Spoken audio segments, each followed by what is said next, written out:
Live from South Victory, this is WFAA News. And we're starting off this afternoon with some breaking news, giving you a live look along 45 south of Dallas, where the highway is shut down right now. You can see Dowdy Ferry closed in both directions. What happened was an 18-wheeler got caught in some power lines, dragged them down over the highway. They've been there for a couple hours at the least. This is going to cause quite a traffic mess because, well, everyone has to exit now at Wintergreen Road, and we're not sure how long it's going to take for that highway to reopen. But again, if you've got folks heading down that way, shoot them a text, let them know, try to find a different way around it if possible. Now to Houston, where the candidates are getting ready and the stage is set for the third Democratic presidential debate. But before they take the stage in Texas, we want to hear from you. Yeah, which topic are you looking forward to hearing about tonight? Do you want to hear the candidates discuss President Trump? Do you want to hear them talk about immigration, the economy, or health care? Click the Vote Now tile on your WFAA app to weigh in. And while you're doing that, this is a live look inside the spin room at Texas Southern University in Houston. This is where all of the candidates will talk right after the debate. You can see it's busy in there right now. ABC's Mona Kosar Abdi is inside with a preview of the most anticipated debate so far. Tonight, a pivotal moment in the road to 2020. Only 10 Democratic presidential candidates qualified to share the stage. And for the first time in their third matchup in Houston, there will be just one debate night. This is opening day. These are the 10 top candidates all together. It feels like we've entered a new phase of this campaign. Texas Southern University, a historically black campus, will serve as the debate backdrop, featuring a diverse pool of candidates all vying for their standout moment. First of all, I'm the only bald person on that stage. And I think on the left side of the stage, Senators Amy Klobuchar, Cory Booker, and Mayor Pete Buttigieg. And on the right side, Senator Kamala Harris, entrepreneur Andrew Yang, and Texas natives Beto O'Rourke and Julian Castro. Getting ready to say goodbye to Donald Trump, and then I'm going to tell him, adios. At center stage, former Vice President Joe Biden with Senators Elizabeth Warren and Bernie Sanders on each side. The candidates did a walkthrough of the stage, getting ready for tonight's showdown that's been a long time in the making. Biden already taking an indirect jab at Warren's "I have a plan for that" mantra, saying we need more than plans, we need a president who can deliver progress. I think that we start with a plan and then we get out there and fight for it. To me, that's what being president is all about. And while a recent ABC News Washington Post poll shows Warren inching closer to Joe Biden's lead, it also shows all top 5 Democrats beating President Trump. Democratic primary voters clearly want a candidate who is going to win, a candidate that's going to take the fight to Donald Trump. Taking the fight to a fellow Democrat can be risky. The candidates will have 60 seconds to deliver their opening statements, followed by 60 seconds to answer questions from the 4 moderators, questions that will likely touch on health care, the economy, and immigration. Mona Kosar Abdi, ABC News, Houston. And of course, you can watch the debate here on WFAA starting at 7 o'clock. You know, for weeks we have talked about poll after poll showing Texas increasingly becoming a battleground state.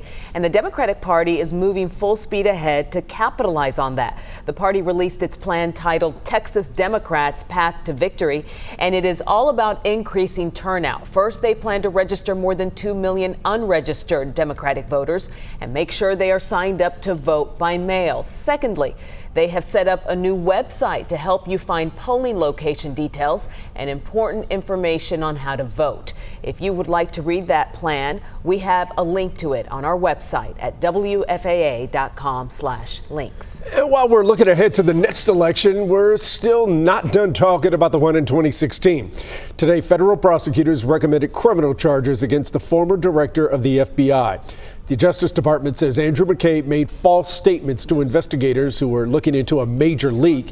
You'll remember just days before the last election, it got out that federal prosecutors were investigating the Clinton Foundation. McCabe claims he never intentionally misled anyone, but his appeal has been rejected. New tonight, a grand jury in El Paso has indicted the suspect in the Walmart shooting rampage for capital murder. Patrick Crusius is accused of killing 22 people in that shooting in August. He allegedly told investigators he set out to kill as many Mexicans as he could. The district attorney says they will seek the death penalty. Crusius is from Allen, and in the last few hours, his family released this statement. It says, in part, the tragedy weighs heavily on our hearts and minds each and every day. It is important to respect the rule of law, including the grand jury's decision and the district attorney's office. School districts across the country, including here in North Texas, are going the extra mile to stop vaping. They're installing vape detectors, smoke detectors built to detect the signature chemicals in e-cigs. These districts are scrambling to respond after the CDC reported hundreds of cases of people getting sick. But what should you do if you or someone you know is vaping currently? Tiffany Liu talks to a doctor to find out how to stay safe. Why now? What is causing the sudden rise of vaping-related illnesses? There are so many unknowns about vaping, but Dr. John Duncan is sure about this. I think the public health message is very clear. Just stop vaping. In Texas, the health department has 29 possible vaping cases. 17 are confirmed and the rest are being investigated. We know more than half of those patients are under 20 years old. A mass in the left lung. Dr. Duncan specializes in body scans. Here's one in the right lung. He says vaping can cause a variety of lung problems. So I would say if you've been vaping a long time, talk to your doctor about having a lung scan. It'd be a very good idea. On Wednesday, the Trump administration announced plans to crack down on flavored vaping products. We can't allow people to get sick, and we can't have our youth be so affected. And I'm hearing it, and that's how the First Lady got involved. But with or without a ban, Dr. Duncan says it's a big concern for those who use vaping to try and stop cigarette smoking. It wasn't designed and meant to be a long-term alternative. It was meant to be a bridge to cessation, to stop. Not to trade. Not to trade. And for the kids who are addicted, he makes his message clear. Without lung health, you have no life. In Irving, I'm Tiffany Liu. You know, this was pretty scary to hear last year. More new mothers die in Texas than in any other state. And now Texas is doing something about it. That report said minority women are at greater risk of dying while giving birth or weeks after. So the CDC is spending $3 million to get these cases reviewed. Why did they die? What led up to it? That's on top of the $7 million the state budgeted for to expand the partnership between health departments and hospitals. Amazon is getting ready to open its new regional air hub at Fort Worth Alliance Airport, the first of its kind in the country. The company hopes to start flying next month and says it'll provide more selection and faster delivery. Amazon needs to hire at least 300 people there and thousands more across the company. It's hosting a job fair next Tuesday in Dallas at the Frontiers of Flight Museum at Love Field. The job fair runs 11:30 to 7. And they're not the only company looking for help. UPS is hiring too. Officials announced today they need another 6,700 workers for the holidays, and that's just here in the DFW area. UPS is looking for package handlers, delivery and tractor drivers, driver helpers. UPS's seasonal jobs are a really good way to get your foot in the door for a permanent gig. Check out this big mess out on the roads near Houston. Take a good look. Activists with Greenpeace USA are actually dangling off this bridge in Baytown. Here's video they posted. They are blocking the largest oil export channel in the nation, and they want to raise awareness for renewable energy ahead of tonight's debate. Some of them are planning to hang there all night. Police won't force them to leave, but they will face charges. A new history course could be coming to classrooms across the state. Today, the Texas Board of Education Committee discussed adding an African American history course. WFAA's Damon Fernandez live in Dallas tonight with more on this. And Damon, the classes could be modeled after Dallas ISD's curriculum, right? Yes, Cynthia, Townview Business School back here is just one of 23 Dallas ISD campuses now offering that innovative African American Studies history course this year. So we went over the ancient tribes. In some high school classrooms across Dallas ISD this year. How did you feel learning something new? Some students are taking initiative, becoming fully immersed in history lessons that aren't typically taught across all school districts. Let's take about 6 minutes on our gallery walk.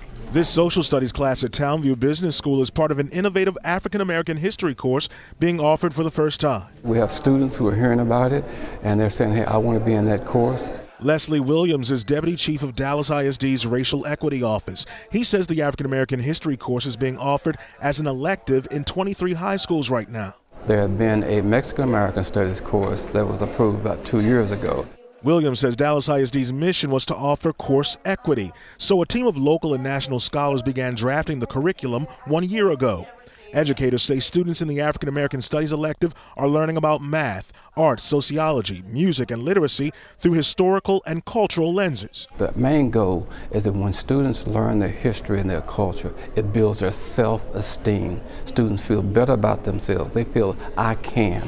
Dallas ISD's innovative African American history course is a hot topic in Austin at the TEA this week. I mean, it was a community effort, and people from all walks of life were involved in it, and I mean, contributing so much.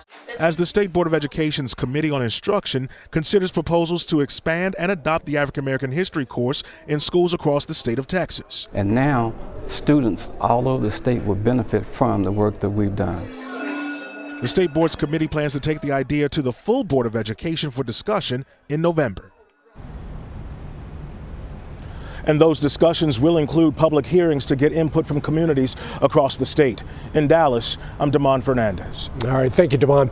You know, GameStop has hit a rough patch and plans to make some big cuts. The video game store's corporate headquarters is in Grapevine. GameStop announced it's closing up to 200 stores by the end of the year. Now, there are 5,000 to 6,000 stores around the world, but the company's been struggling since gamers started buying more online. We're working to learn which stores will be affected. And tonight, crews in Dallas say they're on target to remove this massive crane from an apartment complex by the end of the month. You can see here, there's still one large piece of the crane sitting on the Elon City Lights building, while hundreds of residents are still unable to retrieve their belongings. Some of those who have are now looking to a nonprofit to help sell furniture in order to give others a lift. Here's David Goins. More than 3 months later, Live Oak Street looks much the same. Shut down, barricaded, and for businesses nearby, feeling pretty isolated too. We're really looking forward to returning to a normal time and having the streets all open again. Tammy Richards is the CEO for the nonprofit Volunteer Now. Its retail store sits just across the street from the Elon City Lights building, where more than 500 people lost their home when a crane collapsed during a thunderstorm in June. But not everything was lost. Some tenants were able to retrieve their belongings last month, and Richard says about 50 of them decided to give their furniture to Volunteer Now. It's a way to take what was a hard situation and make it a positive situation for people. Its Donated Goods Discount Depot store is a place for nonprofit employees, teachers, and first responders to shop for a variety of home items. Every day it changes here in terms of what you're going to find.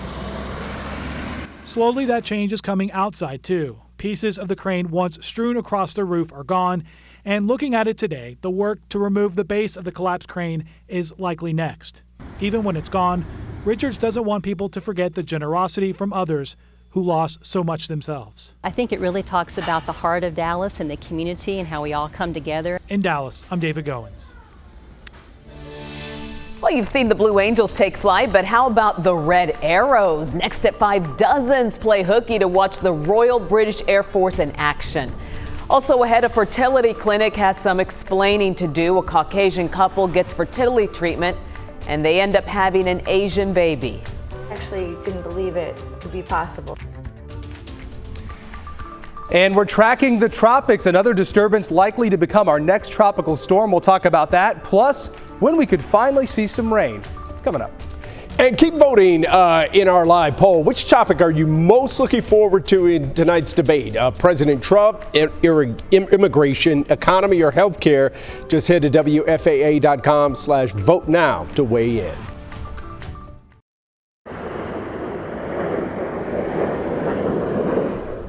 Quite the view in Fort Worth today during the lunch hour. The Royal Air Force's Red Arrows were in town this afternoon and clearly showing off their flight skills. Yeah, you know, WFAA's Eric Alvarez was in the crowd. He got a pretty great view of those planes. A blast of colors in the sky. It's exciting. A gathering of Texans down below. It's very different to see red, small jets up in the air. As the Red Arrows of the UK's Royal Air Force soared over Lockheed Martin. Right over the facility. And banked over onlookers like Sasha Webster, who drove an hour Thursday morning just to catch a glimpse. Come on, that's cool. Now this is how these magnificent planes look down on the ground. They're called Hawk T1s. They're very agile, which means we can do very close-in aerobatics. Squadron leader Martin Pert and his team of pilots are touring North America. And everywhere we've traveled, we've had the best reception. But Thursday's stop at Lockheed Martin is special. It's really a unique opportunity because the British Air Force's newest plane, the F-35B, is made right here in Fort Worth. So the F-35 is the most technologically advanced fighter on the face of the planet. Texas manufacturing inside. It's the most lethal, the most survivable, the most connected aircraft to have ever flown. Texas hospitality outside. I think it shows that everybody appreciates pilots and the armed forces. And up above, some thankful pilots from across the pond. And to see the support that the people of Texas give their military is really heartwarming for us. In Fort Worth, I'm Eric Alvarez. I was telling Izzy, I've seen the Blue Angels quite a few times. Never seen the Brits before. That was pretty impressive. I want to go back to our live poll. We asked, which topic are you most looking forward to hearing about in tonight's debate? Was it President Trump, immigration, the economy, or health care? So far, more than 700 of you have weighed in, and by a huge margin, most of you are most concerned about health care, and you want to hear some of the candidates debate that tonight. The others fall in behind that, but almost half of you saying healthcare is what you're caring about right now. Yeah, the debate at 7 o'clock tonight right here on WFAA. Yeah. A New Jersey fertility clinic is under fire after a white couple gave birth to an Asian daughter. When the baby was born, mom says she didn't take it seriously when people would tell her that her baby looked Asian. After a few years, the couple decided to get a DNA test. And the results came, I was in disbelief. I was devastated, hysterical crying. The test determined the child is only biologically linked to the mother. The couple, now divorced, is suing the facility for the alleged fertility mix-up. Drew Wazalowski is also concerned that he has other biological children he doesn't know about. They are currently trying to find their little girl's biological father. God bless them. Remember that kid who was bullied for his homemade t-shirt? You know, the one where the University of Tennessee stepped in and made it an official design? Well, his story just got even better. The university has also offered him a 4-year scholarship. Yeah, baby. Yeah, pretty cool, right? Woo-hoo. By the way, the school has already sold more than 50,000 of those shirts. Yeah, with the proceeds going to the nonprofit group Stomp Out Bullying. Talk about making lemonade out of lemons. There you go. That's a good looking shirt too. I liked it. It was pretty cool, yeah, it's right? Unique. It's cool. Very good for him. So we went out on a bike ride at 11 o'clock this morning. Mm-hmm. It didn't feel real good. No. Too hot. No, kudos for trying. Yeah. It was warm. You live in Grapevine, yes. correct? Mm-hmm. You didn't see what happened in Dallas this morning, did you? What happened in Dallas? Oh, it was awful. What? Look, Godzilla. Let me show you. Yeah, look at this. You see that? Godzilla's hungry. Jessica hungry. Chamberlain sent this in this morning, said Godzilla is taking over Dallas. Thankfully, he did very little to no damage. Or she. I don't remember if Godzilla is a male or female. But anyway, Godzilla was in Dallas this morning. Now, if you like to see hot garbage like that, go follow my Facebook page because I post ridiculous stuff all the time. Denton right now is 94 degrees. It feels like 96. It's a nice day for this time of the year. I mean, it's a little bit warmer than normal, but we have the sunshine. It's 93 in Weatherford. The high today was 95. The normal high should be dropping. The normal high is 90. By tomorrow, the normal high is 89. And the low this morning was a pretty muggy 73, like Cynthia was mentioning. Right now, it's 95 out at the airport. It's been a little bit breezy, too. Winds are out of the south around 20 miles per hour, which once the sun goes down, that actually feels pretty good. That breeze feels nice. This is what I was afraid of. Yesterday, if you were watching, I was telling you, I fully expect the drought monitor map to become worse today than it was yesterday. And we're seeing that. Much more widespread moderate drought has peaked into North Texas, all of Navarro County, Johnson and Ellis County, Dallas, parts of Tarrant counties. And look at this. You don't like to see that. Even severe drought southeast of the Dallas-Fort Worth area. Extreme drought setting up over toward Abilene and Haskell. So we really, really do need some rain. And the 10-day forecast does not look very good. In fact, Texas really covered in drought here. Most of the state under at least moderate drought. We're not really seeing any rain on radar right now. We've had some clouds kind of drift from south to north. Still can't rule out maybe a pop-up shower south of I-20 closer to Mejia and Hillsboro this evening. But I want to show you our next chance of rain. That moves in very late tonight and throughout the day Friday. Nothing has changed from what I was telling you yesterday, which is not good news. The cold front that is teasing North Texas it starts to fizzle out as it moves into our area. But I mean, look at that. Widespread showers and storms from Oklahoma City over to Childress, Texas, Wichita Falls, and then the cold front starts to collapse Friday morning. The commute's dry. Northwest of the Dallas-Fort Worth area, the rain chances try to bubble up along this front. That front slows down, and unfortunately, the rain chance, it's not good. You can see I take the front goes through 10 p.m. It just doesn't move. It'll start to dissipate, and the rain chance stays higher northwest of the Metroplex. I've kept an optimistic 20% coverage for the Dallas-Fort Worth area, much higher coverage to the northwest. If you live toward Canton or you live down toward Corsicana, Mejia, or Buffalo, don't expect to see rain. We're going to be tracking the tropics over the next couple of days because the areas that got hit so hard, the northern Bahamas, are likely going to get hit again with what could be a tropical storm. Pretty high chance of development. There it is, a tropical disturbance right now. This is moving northwest at 8 miles per hour, and I want to show you this already. Tropical storm warnings. These are the areas that got hit so hard just last week. And listen, this is not going to be another major hurricane. This is likely going to be a tropical storm, and we'll see some heavy rain, some flooding. That's just going to really hinder the efforts of cleanup as we head through the next few days. So there are the northern Bahamas. This is likely going to become Tropical Storm Umberto as it moves off to the northwest. So from West Palm Beach, these areas are very familiar. We talked about these last week, and this will start to move up through Florida, bringing very heavy rain. So we'll keep an eye on this, but just really bad news for the northern Bahamas as they try to clean up after the hurricane last week. 75 tonight, partly cloudy skies. Tomorrow is 94, and we'll see maybe an isolated shower or thunderstorm mainly northwest of the Metroplex. There's the next 10 days. Well, I don't know what to tell you. We need rain. We need cooler weather. I've got none of that over the next 10. All right, you may have to put off the bike ride for another week or two. Back inside the gym. We'll be back. So what's your favorite restaurant in Dallas? Does it involve tacos, barbecue? Some of you may not even be able to choose. There are so many good places. But, Dallas doesn't get credit for its great food scene until now. Coming up at 6, why the foodies say now's the time to get out and eat. And on our Facebook and YouTube pages, don't forget Thursday Night Lights. Tonight, it is Grapevine versus Northwest. We'll see you at 6.